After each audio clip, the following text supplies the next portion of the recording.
حضور اکرم صلی اللہ تعالیٰ علیہ وسلم کے فرمان عالی شان میں یہ ملتا ہے کہ شب قدر کو رمضان کی آخری طاق راتوں میں تلاش کرو، 21، 23، 25، 27 اور 29۔ اور اکثر فقہائے کرام، اولیاء کاملین اور بزرگوں کا رجحان لیلۃ القدر کے متعلق اس رات ہی کی طرف گیا ہے، وہ 27ویں شب ہی ہو سکتی ہے، زیادہ غالب گمان یہ ہے۔ اور ہم لیلۃ القدر کو، شب قدر کو اس لیے بھی ڈھونڈتے ہیں کہ اس رات کی فضیلت میں میرے آقا صلی اللہ تعالیٰ علیہ وسلم نے ارشاد فرمایا، اس رات جو بھی مومن بندہ ایمان کے ساتھ کھڑا ہوا اپنے رب تعالیٰ کے حضور، رات میں عبادت کے لیے کھڑا ہوا، توبہ و استغفار کیا، تو حدیث پاک میں اللہ تعالیٰ اس کے پچھلے تمام گناہوں کو معاف فرمائے گا۔ اس لیے لیلۃ القدر کی جستجو میں ہر مومن رہتا ہے کہ اس رات کو اگر اللہ تبارک و تعالیٰ نے معاف کرنا ہے، اس میں میرا بھی نام شامل ہو جائے تو پچھلے سابقہ تمام گناہ معاف کر دیے جائیں گے۔ اللہ تبارک و تعالیٰ ہمیں لیلۃ القدر کی برکتیں عطا فرمائے اور سابقہ خطا اور گناہوں کو مولا معاف فرمائے۔ میں تمام مومنین سے یہی کہوں گا کہ یہ رات جس کے متعلق قرآن کہتا ہے لیلۃ القدر خیر من الف شہر، یہ ایک شب قدر جو ہے، ایک لیلۃ القدر، ایک رات 1000 مہینوں سے افضل ہے، 1000 مہینوں سے افضل ہے۔ 1000 مہینے کئی سالوں میں ہو جائیں گے، جب آپ اس کو ترتیب دیں گے 1000 مہینے تو کتنے سال بن جائیں گے۔ تو یہ اتنے سالوں سے بہتر ایک رات ہے، یوں سمجھ لو پوری زندگی عبادت کرنا ہے ایک طرف، اور لیلۃ القدر کی اس مقدس گھڑی میں عبادت کرنا ہے ایک طرف۔ اس لیے اس رات کو ضائع ہونے نہ دیں۔ جو لوگ اس رات کو عیش و عشرت میں اور ادھر ادھر بیٹھ کر کے یا پھر گھومنے پھرنے میں، بائک رائڈنگ میں اور لوگوں کے تماشے دیکھنے میں جو گزارتے ہیں، میں سمجھتا ہوں وہ بہت بڑے حرمہ نصیب ہیں۔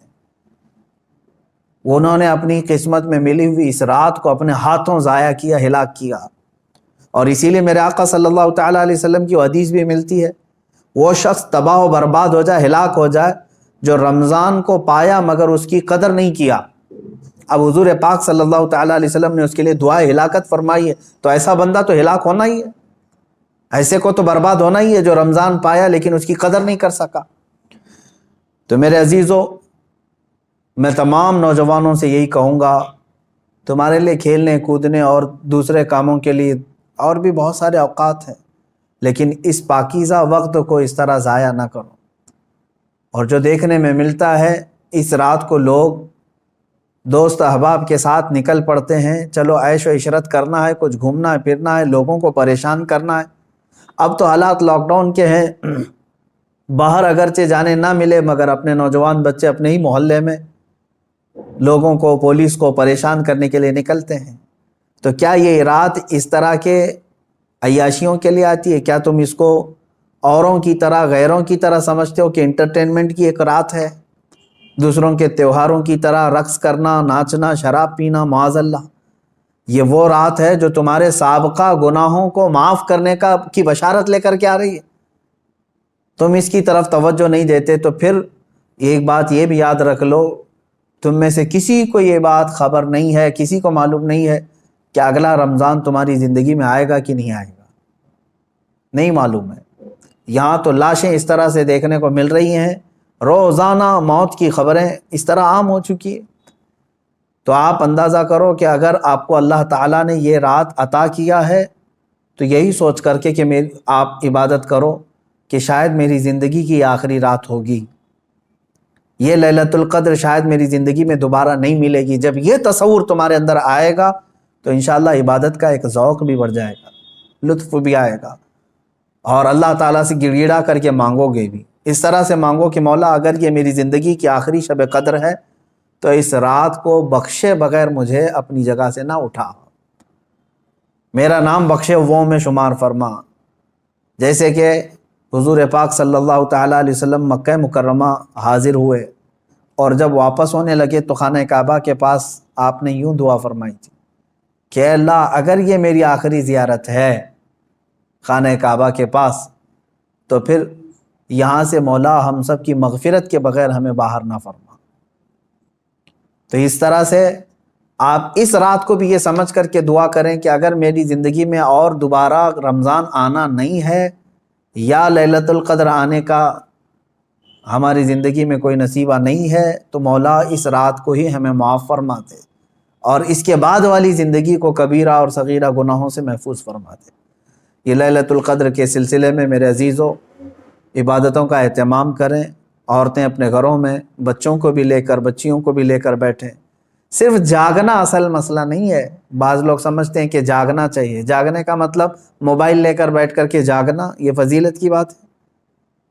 جاگنا اس کے لیے افضل ہے جو اپنے آنکھیں قرآن کی تلاوت میں لگا چکا ہو یا اپنے جسم کو رب ذوالجلال کی عبادت میں مصروف کر چکا ہو۔ اور اگر خالی جاگنا اور غیبت کرنا، چغلی کرنا یا واہیات دیکھنا ہے تو میں سمجھتا ہوں اس سے بہتر ہے سو جانا اس آدمی کا۔ وہ سو جائے گا تو کچھ گناہوں سے بچ جائے گا۔ تو یہ محض گناہ کرنے کے لیے جاگنا یہ افضل نہیں ہے اور نہ ہی اس میں کوئی نیکی کی بات ہے۔ اللہ تبارک و تعالیٰ سب کو اصلاح کی توفیق عطا فرمائے۔ آج میں خصوصیت کے ساتھ اس لیلۃ القدر میں آپ تمام کے سامنے حاضر آیا ہوں ایک درد دل لے کر کہ فلسطین کے مسلمانوں کے ساتھ جو حالات آج پیش آ رہے ہیں یہ نئی بات تو نہیں ہے۔ پچھلے 70 سالوں سے وہ اس ظلم کو برداشت کر رہے ہیں، لیکن اب حد ہو گئی ہے مسلمانوں۔ مسجد اقصیٰ میں، بیت المقدس میں اسرائیلی پولیس داخل ہو کر اپنے جوتوں سمیت اور گولیوں سے مسلمانوں کو نشانہ بنانا۔ باضابطہ ہمیں وہاں کی جو خبریں آ رہی ہیں، لوگ نماز میں مشغول ہیں، دعاؤں میں مشغول ہیں۔ کل بڑی رات تھی وہاں پر، کل لیلۃ القدر تھی، شب قدر کے لیے وہاں پر ہزاروں کی تعداد میں لوگ جمع ہیں، بچے بھی ہیں، بوڑھے بھی ہیں، جوان بھی ہیں، عورتیں بھی ہیں، وہ پیچھے آمین کہنے کے لیے آ بھی جاتی ہیں۔ ان سب کو ان ظالموں نے نشانہ بنایا ہے۔ مسجد اقصیٰ خون میں نہا رہی ہے، قبلہ اول ہمارا، بیت المقدس ہمارا، آج وہاں خون کی ہولی کھیلی جا رہی ہے۔ اب مجھے یہاں پر بات صرف اتنی کرنی ہے کہ وہ کہاں گئے سیکولر کے بھوت، وہ کہاں گئے جو انصاف اور امن و امان کی بات کرنے والے، ہیومن رائٹس کی تنظیمیں، کیا ان کے منہ میں گھی لگ گیا ہے؟ کیا ہے آج ان مسلمانوں کے خلاف جو حالات پیدا کیے جا رہے ہیں اسرائیلیوں کی طرف سے، اس پر کوئی آواز نہیں اٹھاتا؟ یہ دہشت گردی نہیں ہے میرے عزیزو؟ آپ سمجھو پوری دنیا ایک طرفہ دہشت گردی کے لیبل کو صرف مسلمانوں پر چسپاں کرنا چاہتی ہے۔ ورلڈ کا سب سے بڑا دہشت گرد ہے یہ اسرائیلی حکومت کے انڈر میں اس طرح کی جو سازشیں ہو رہی ہیں۔ آپ سوچیں کسی بھی مذہب کے، کسی بھی دھرم کے لوگ جب عبادت میں ہوتے ہیں تو گویا کہ وہ دنیا سے کنارہ ہو کر اپنے اپنے خدا کے پاس جا رہے ہیں، یہی تو ان کا تصور ہوتا ہے۔ عبادتوں کے وقت کسی کو گولیوں کا نشانہ بنانا اور صفوں کو درہم برہم کرنا اور بچوں پر بھی گن تان لینا اور وہاں کے نوجوانوں کے سر پر جوتیاں رکھ کر کے کھڑے ہو جانا، عورتوں کے دوپٹے کھینچ لینا، یہ ہے ایک چہرہ اسرائیل کا جس کو دنیا بتانا نہیں چاہتی۔ اور وہ سب حد پار کر کے بھی امن کے مسیحا ہیں اور دہشت گرد ہم ہیں۔ وہ قتل بھی کرتے ہیں تو چرچا نہیں ہوتا، ہم آہ بھی کہتے ہیں تو ہو جاتے ہیں بدنام۔ میرے عزیزو، اب یہ وقت قیامت کے قریب کا ہے۔ آپ دیکھو کہ تمہارا مسیحا ہے کون، کون تمہارے لیے آواز اٹھانے والا ہے۔ تقریباً 57 ممالک اسلامی نام سے جانے جاتے ہیں، ان میں کا کوئی لیڈر سوائے ترکی یا کچھ لوگوں کے؟ یہ سارے اپنے عیاشیوں میں مصروف ہیں۔ فلسطین کے بچوں کو ایک لقمہ کھانا دینے کے لیے بھی سعودی عرب کی حکومت تیار نہیں، امارات تیار نہیں۔ یہ تو اسرائیل کے ساتھ پینگے بڑھا رہے ہیں، اسرائیل کے ساتھ معاہدے کرنے چلے ہیں، اپنی پراپرٹیاں اور اپنے ایئرپورٹ ان کو گروی دینے کے لیے چلے ہیں۔ سمجھنے کی آج ضرورت ہے، جہاں اسلامی ملک ہم سمجھ رہے ہیں، سعودی ہو یا امارات ہو یا بحرین ہو یا قطر ہو، یہ تمام ممالک، ان سب کی نہ جانے کون سی مجبوریاں ہیں، یا ان کے گھروں میں کون سے یہودی آ کر داخل ہو چکے ہیں، یہ واللہ عالم کہ نہ سیریا کے مارے جانے والے مسلمانوں کے لیے بات کرتے ہیں، نہ فلسطین کے نہتے بچوں کے لیے بات کرتے ہیں، نہ یہ برما کے قتل عام پر کوئی بات کرتے ہیں۔ ان کو تو کچھ لینا دینا نہیں ہے امت مصطفیٰ سے، بلکہ یہ الٹا امت کے ان غریب مسلمانوں کو بلیم کرتے ہیں کہ یہ اس طرح دہشت پھیلاتے ہیں۔ ایک وقت آئے گا، دیکھ لینا، ان کی کرسیاں ہلیں گی، وقت آئے گا جب ان کے تاج اچھالے جائیں گے، یہ سب بہت بری موت مارے جائیں گے، اس لیے کہ میں نے پڑھا ہے کفر کی حکومت تو چل سکتی ہے لیکن ظلم کی حکومت نہیں چلے گی، ظلم زیادہ دن تک نہیں چلے گا، یہ صدائے بازگشت ہے، پلٹ کر کے واپس آنا ہے۔ آپ کو پتہ ہے، میں نے دیکھا ہے فلسطین کے بہت سارے لوگوں کو جن حالات میں وہ زندگی گزار رہے ہیں، اللہ کی پناہ، 35 سال 40 سال سے ان کی مارکیٹوں پر کرفیو لگی ہے۔ کرفیو سمجھتے ہیں، ایک دن 2 دن کرفیو لگے تو ہماری دکانوں پر تالا، اور 40 سال سے کرفیو لگا کر کے رکھے ہیں کچھ مارکیٹس میں، بازاروں میں، دکانوں پر جالے لگ چکے ہیں، بہت ساری پراپرٹیاں اور جائیدادیں ہڑپ کر کے اسرائیلی غصب کر کے بیٹھے ہوئے ہیں۔ یہ ساری کی ساری چیزیں بنا ان عرب لیڈروں کی اجازت کے اور ان کی منظوری کے نہیں ہو رہی ہیں، یہ سب میں ان لوگوں کی ہمدردیاں شامل ہیں۔ انہوں نے سعودی ہو یا جتنے بھی یہ مسلم کنٹریز ہیں، فلسطین کے بچوں کے خون پر اپنی کرسیاں بچھائے ہوئے ہیں۔ آج ہمیں درد ہوتا ہے اس بات کا میرے عزیزوں کہ اب مسجد اقصیٰ کو بھی انہوں نے پامال کر دیا، مسجد اقصیٰ کے اندر داخل ہو کر کے اپنی گن کو اٹھا لیا اور عبادتوں کی اور صفوں کو وہاں پر درہم برہم کر دیا۔ اب یہ تمہارے سمجھنے کا وقت آ چکا ہے، اب مسلمانوں تمہارے اتحاد کا وقت ہے، لیکن ہم تو یہاں سے آواز اٹھاتے ہیں، جتنا ہو سکے میں بیدار کرنے کے لیے آواز اٹھاتا ہوں، ورنہ رہ رہ کے 100 زخموں کا خیال آتا ہے، کس زخم پر ہم بات کریں آج۔ اسی لیے وہ حالی کا شعر مجھے یاد آتا ہے، رسول پاک کی طرف مخاطب ہو کر کے حالی نے کہا تھا، اے خاص ہے خاصان رسول وقت دعا ہے، امت پہ تیرے وقت عجب آ کے پڑا ہے۔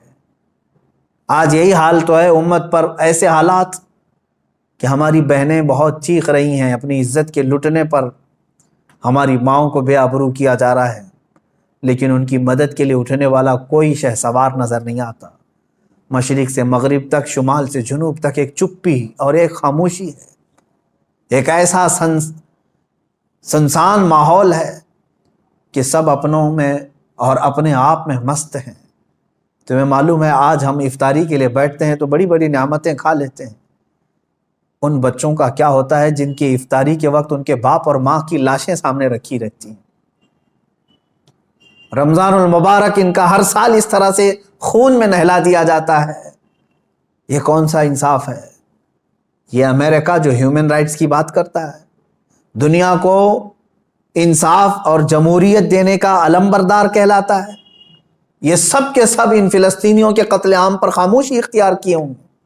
کہاں ہے وہ اقوام متحدہ؟ کہاں ہے وہ UN ہے؟ وہاں پر ان چیزوں کی بات نہیں ہوگی۔ ہاں، اگر ایک اسرائیلی مارا گیا یا ایک یہودی یا ایک عیسائی مارا گیا تو اس کے لیے تو بوال ہوگا۔ مسلمانوں کا خون سستا ہو چکا ہے، مسلمانوں کا خون بہت عام ہے کہ ان کو کوئی بھی بہا دے۔ اے مسلمانوں، اس لیے آج تمہیں واپس اپنے اسی قدم پر آنے کی ضرورت ہے جہاں پر رسول پاک نے تمہیں چھوڑا تھا۔ میرے آقا صلی اللہ تعالیٰ علیہ وسلم نے جو نقوش ہمیں دیے وہاں پر تمہیں واپس آنے کی ضرورت ہے۔ تم اگر دنیا کی رضامندی کے لیے اپنے آپ کو بیچتے ہو، چند لوگوں کی رضا کے لیے اپنے آپ کو بدلتے ہو، تو یاد رکھنا یہ دنیا کبھی تم سے راضی نہیں ہوگی، کبھی راضی نہیں ہوگی۔ کیوں نہ ہم رسول پاک صلی اللہ تعالیٰ علیہ وسلم کی رضا کے کام کریں، اللہ اور اس کے رسول راضی ہو جائیں تو پھر ہماری وہ سابقہ قوت لوٹ آئے گی جس قوت سے قیصر و کسریٰ کانپتے تھے، وہ ایمانی غیرت واپس لوٹ آئے گی جس سے وقت کا چنگیز خان بھی ہل جاتا تھا، تھر تھر کانپتے تھے، وہ ایمانی غیرت اور حمیت واپس آ جائے گی۔ شرط صرف اتنی ہے، ان کنتم مؤمنین، تم سچے نبی کے غلام ہو جاؤ۔ ولا تہینوا ولا تحزنوا وانتم الاعلون، میرے رب کا وعدہ ہے کہ تم غم نہ کرو، پریشان مت ہو، تم بلند ہوگے، لیکن اس کے ساتھ ایک شرط ہے کہ تم نبی کی وفاداری تو کرو، غلامی میں تو آ جاؤ۔ آج فلسطین ہے، اس کے بعد شام ہے، اس کے بعد عراق ہے، اس کے بعد یمن ہے، پھر افغان ہے، برما ہے، یہ سب جگہ مذبح خانہ بنا ہوا ہے۔ جانور بھی اتنے نہیں کاٹے جاتے جتنے وہاں کے انسان کاٹے جاتے ہیں۔ میرے عزیزو، آج کے ان حالات کو دیکھ کر کے مجھے اندازہ ہو رہا ہے اب رب تبارک و تعالیٰ کا یہ قہر ہی تو ہے کورونا۔ جب ظلم بڑھتا ہے تو بلائیں بھی پھیلتی ہیں۔ یہ جتنے ظالم ہیں دیکھ لینا یہ بلاؤں میں گرفتار ہوں گے۔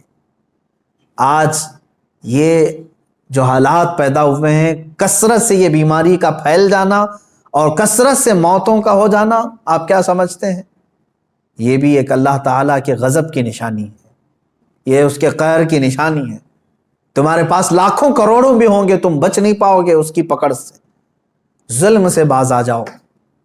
ظلم ایک ایسی چیز ہے جس کو کبھی دنیا نے پسند نہیں کیا، اور ہر ظالم کا انجام بہت سخت ہوا ہے۔ وہ چنگیز خان جس نے لاکھوں کی لاشیں بچھا دی تھی محض گھوڑے پر بیٹھ کر کے، ایک بار اپنے ہاتھ میں کسی چیز کو لے کر کھیل رہا تھا۔ مجھے یاد آتی ہے بات، آج فلسطین کے بچوں کے لیے اب بھی میری امید ہے۔ لوگ یہ کہتے ہوں گے ان کے پاس کچھ نہیں، ارے وہ چھوٹے کنکر اور پتھر سے مقابلہ کر رہے ہیں، سامنے والے پیٹروٹ میزائل لے کر کھڑے۔ اسرائیلیوں کے پاس گن ہیں اور وہ بچوں کی کھوپڑیوں پر لگاتے ہیں، اور دوسری طرف نہتے بچے ہیں۔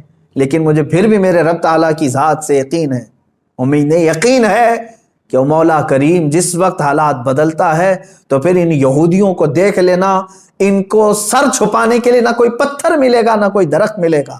میرے آقا صلی اللہ تعالیٰ علیہ وسلم کی حدیث ہے، قیامت کے قریب تم دیکھو گے ہر پتھر یہ تمہیں پکار کر کے کہے گا، اے مسلم آ جا ادھر، میرے پیچھے ایک یہودی چھپا ہے، اسے قتل کر دے۔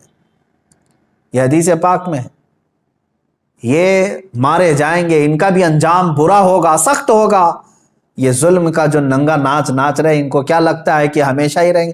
یہ خود چین سے کبھی نہیں رہ سکتے۔ ذلت والے لوگ، انبیاء کا بے حساب قتل کیا جنہوں نے، پوری دنیا کی آج چین و سکون کو غارت کرنے والا یہ اسرائیل کیا سمجھتا ہے کہ ہمیشہ ان کی حکومت قائم ہو جائے؟ میرے رب تبارک و تعالیٰ کا انتقام بہت قریب ہے، بہت قریب ہے۔ میں جو بات عرض کر رہا تھا وہ یہ ہے کہ فلسطین کے بچوں کے لیے اب بھی انشاءاللہ العزیز امید ہے، آئے گی۔ چنگیز خان ظالم تھا، اس نے انسانوں کی کھوپڑی سے مینار بنانے کا بھی حکم دے دیا تھا۔ اتنے قتل کرتے تھے، جس راستے سے وہ گزرتے پورے گاؤں کو جلا کے چلے جاتے تھے، کوئی نشانی نہیں رکھتے تھے۔ منگولیا کے رہنے والے یہ چنگیز خان نے، ایک وقت ایسا آیا کہ تقریباً کئی سو لوگوں کو، مسلمان بھی تھے اس میں اور دوسرے بھی تھے، قید کر کے لایا اور کھڑا کر دیا۔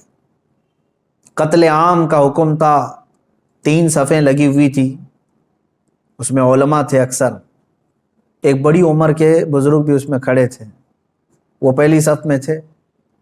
تو جلاد کو اس نے حکم دیا، چنگیز خان اپنے گھوڑے پر بیٹھا ہوا تھا، حکم دیا کہ قتل کرو۔ تو پہلی صف کو جب قتل کرنے لگا جلاد، تو بڑی عمر والے جو تھے، وہ ایک بزرگ، وہ دوسری صف میں پیچھے چلے گئے کہ پہلی صف والوں کے سب سر اڑا دیے گئے، سب قتل ہو گئے۔ چنگیز خان دیکھ رہا تھا کہ ایک بوڑھا پہلی صف سے دوسری صف میں جا رہا ہے، دوسری صف کے قتل کا حکم ہو گیا، تو وہ بوڑھے میاں تیسری صف میں چلے گئے کہ بچ جاؤں کہیں سے۔ چنگیز یہ چیز دیکھ کر کے ہنس رہا تھا، کہکا مار رہا تھا۔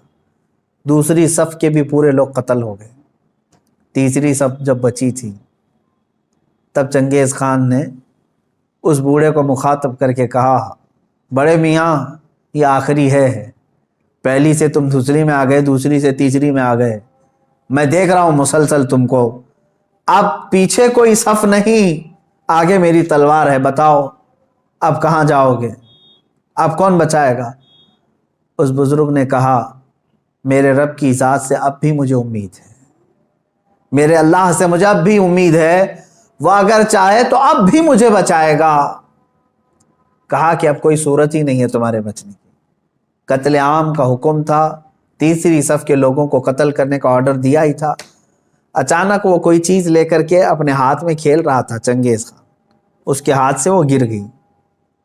وہ چیز جیسی گری وہ جھک کر کے اٹھانے گیا تو گھوڑا ڈر گیا، اس کا ڈر کر کے بدک گیا اور ایسا دوڑا کہ چنگیز کے پیر جو ہے اس کے زین میں پھنسے رہ گئے اور سر نیچے لٹکا رہ گیا، اور گھوڑا اتنا سرپٹ دوڑتا گیا کہ اس کا سر جو ہے پتھروں سے ٹکراتا چلا گیا۔ اتنا ٹکرایا، لوگ پکڑنے کی کوشش کرتے رہے، گھوڑا کسی کے ہاتھ میں نہیں آیا۔ وہ بہت اعلیٰ نسل کا گھوڑا تھا جو چنگیز استعمال کرتا تھا۔ وہ گھوڑا بھاگتا رہا یہاں تک کہ بہت دیر کے بعد جب چنگیز خان کے گھوڑے کو قابو میں کیا گیا، اس کا سر جو ہے کئی پتھروں سے ٹکرا چکا تھا اور اس کے بعد اس کی موت آ چکی تھی، موت آ گئی۔ اس بابا نے کہا تھا اب بھی اگر اللہ چاہے تو مجھے بچا لے گا۔ ظالم اگر سر پر بھی کھڑا ہے، گردن پر تلوار بھی ہے، اگر رب تبارک و تعالیٰ چاہے تو ظالم کو اسی وقت اس کے انجام تک پہنچاتے۔ آج بھی اسرائیل نے اگر حد کر دیا، بچوں کے خون، عورتوں کے خون کو مسجد اقصی میں بہا دیا، تو یاد رکھنا رب تبارک و تعالیٰ دیکھ رہا ہے۔ وَمَا اللَّهُ بِغَافِلٍ عَمَّا يَعْمَلُ الظَّالِمُونَ، اللہ ہرگز ظالموں کے کام سے غافل نہیں۔ انما یؤخرہم لیوم تشخص فیہ الابصار، ہاں وہ تھوڑا مؤخر کرتا ہے اپنی پکڑ کو، لیٹ کرتا ہے، دیر کرتا ہے پکڑ کو، کیوں؟ تاکہ سارے لوگ اس کا انجام دیکھ سکیں، سارے لوگ اس کا انجام دیکھ سکیں۔ وہ تھوڑا سا ڈیلے کر کے بعد میں پکڑ کرتا ہے، اور جو ڈھیل ہوتی ہے اس کو کوئی یہ نہ سمجھ لے کہ وہ جو کر رہا ہے اچھا کر رہا ہے۔ لیکن میں تمامی مسلمانوں سے کہنا چاہوں گا، اب بعض لوگ تو اپنی تسبیح اپنے مسلح پر تو آئی گئے ہیں کہ چلو فلسطین کے بچوں کے لیے دعا کرنا ہے۔ ظاہر سی بات ہے، اب دعا کے علاوہ بہت سارے لوگوں کے پاس بچا کیا ہے؟ آج یہی حالات ہیں ہمارے۔ لیکن ساتھ میں نوجوانوں سے کہنا چاہوں گا، اٹھو وہ گر نہ حشر نہ ہوگا پھر کبھی، دوڑو کے زمانہ چال اپنی چل گیا۔ جو چنگاری وہاں پر، جو آگ وہاں پر لگی ہے، اس کی چنگاریاں تمہارے گھر میں آنے پر دیر نہیں لگے گی۔ یاد رکھنا، پڑوس کے گھر میں اگر آگ لگی ہے تو چادر تان کر کے سو جانا یہ بیوقوفی ہے کہ اس گھر کی آگ کی چنگاریاں تمہارے گھر کو بھی جلا کر خاک کر سکتی ہیں۔ یہ تمہیں جگانے کے لیے، بیدار کرنے کے لیے ہے۔ جہاں جہاں تم ظلم کی یہ تمام داستانیں سن رہے ہو، وہ چنگاریاں تمہارے گھر سے بہت قریب ہیں۔ تمہارے گھروں کو خاکستر کرنے کے بھی منصوبے بنائے جا چکے ہیں۔ اس لیے ایمان کے ساتھ اور محبت مصطفیٰ کے ساتھ بیدار ہو جاؤ۔ قوت عشق سے ہر پست کو بالا کر دو، دہر میں نام محمد سے اجالا کر دو۔ مولا کریم اے رب رحیم، اے غفور و رحیم مولا، آج کی اس مقدس رات ہم تیرے دربار میں دعا کرتے ہیں، اے رب ذوالجلال تو رحم اور کرم فرما دے، امت مصطفیٰ پر کرم فرما دے۔ اے اللہ تیرے دربار میں ہم ہاتھ پھیلائے ہیں، فلسطین کے نہتے بچوں پر تو رحم فرما دے۔ اے اللہ رمضان کا پاکیزہ مہینہ ہے، اے کریم خدا، رمضان میں لوگ روزے سے رہتے ہیں، دن بھر بھوکے رہتے ہیں۔ اے کریم خدا، اسرائیلی یہودی ظالم جنہوں نے ان کی افطاری سے قبل ان کو خون میں نہلا دیا،